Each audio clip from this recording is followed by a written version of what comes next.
Hello, and welcome back to the Firepreneurship Show. This is episode 33, where Dana and I will be going over the blog post entitled Simplifying Content Distribution Strategies.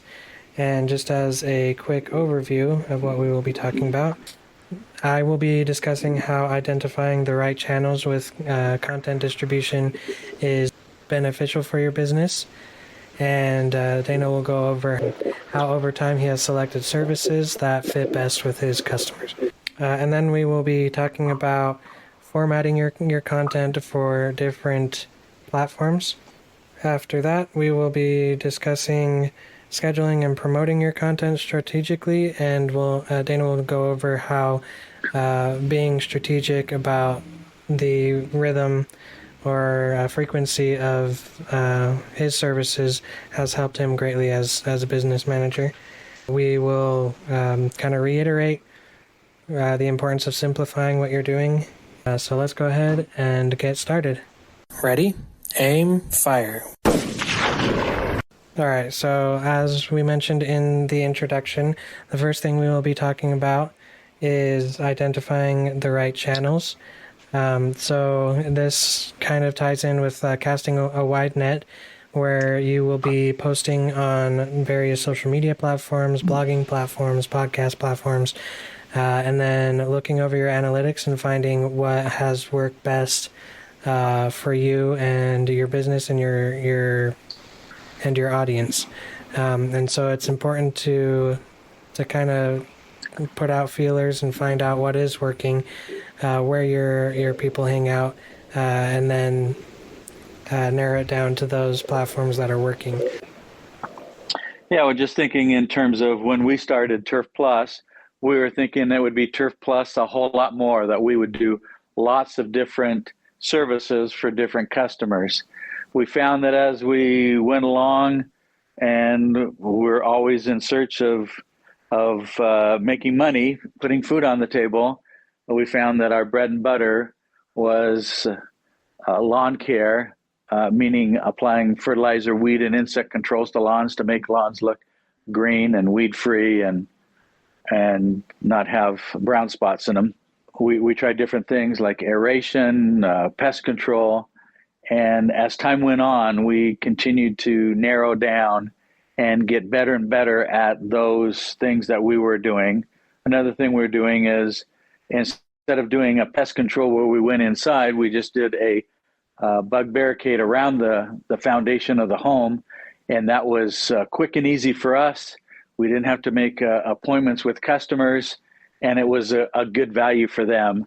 And so we whittled it down to those two services. And then through the years, we just got better and better at them. And we're able to offer a continuously better value for our customers. Yeah, that's awesome. I like that. Really feeling what works best for your audience or in your case, your customers, and just really honing it in and doing what is most valuable for them, even better than you were before. That's awesome. So then moving on to the next section about content formatting for different platforms.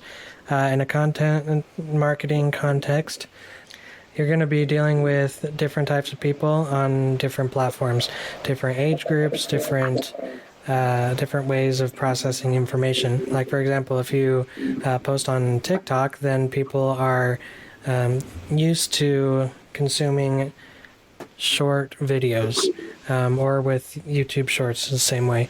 Or if you go to X, what was formerly Twitter, then you will find that you'll need to be doing short little snippets of text to be able to resonate with that audience.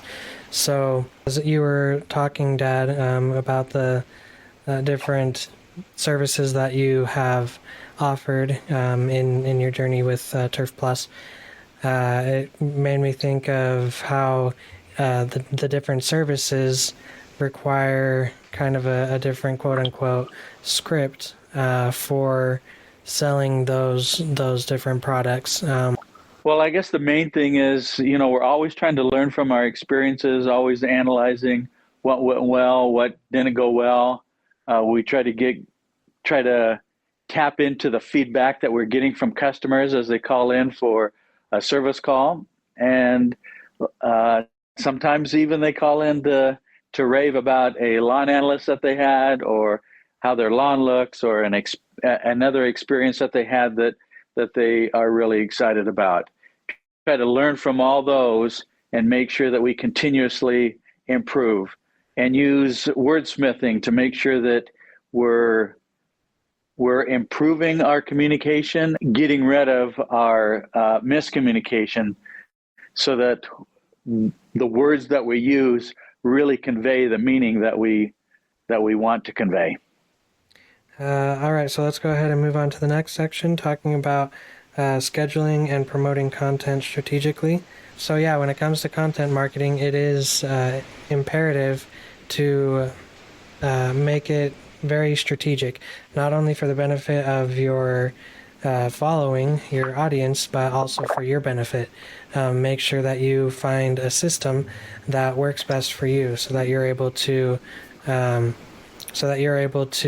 really be more efficient in the process of distributing your content on various platforms. I think that's great. I think it's critical that we communicate well. And I know I keep going back to this, but it's just so critical that we always analyze what went well and what didn't, and just continue to improve. Those little incremental improvements that over time will really add up and make it so that, instead of earning a couple $100 a day or a couple $1,000 a day to tens of thousands, hundreds of thousands, whatever your business is in and whatever you're trying to accomplish. And a lot of that section in the blog post talks about scheduling tools.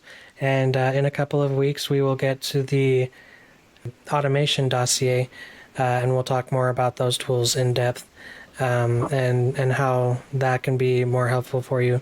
But there are some prerequisites to that.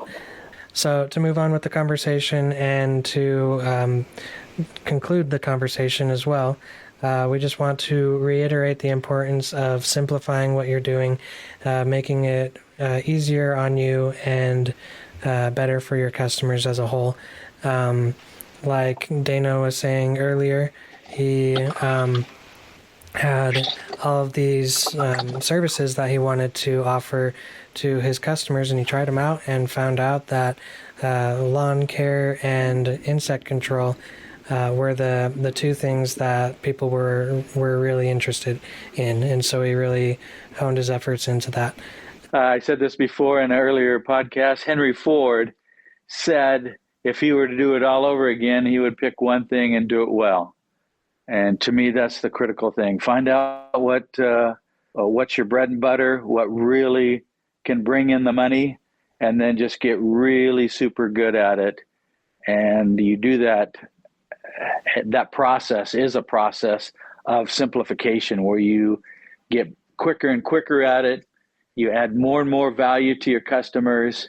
And that does it for this episode of the Firepreneurship Show. Thank you so much for listening or watching, whatever you're doing right now.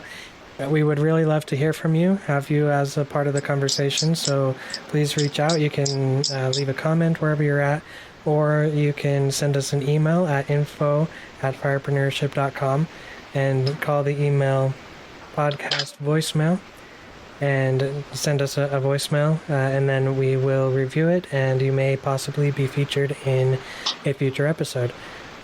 Our mission at firepreneurship.com is to help people like you achieve FIRE, financial independence, retire early, through entrepreneurship. We offer educational materials like this podcast, but most of all, we offer outsourcing services to help you automate the business you started to bring you financial independence, so you can focus on what you love the most about running your business, or if you want, step away from your autonomous business altogether and retire early. Thank you for listening to this edition of the Firepreneurship Show.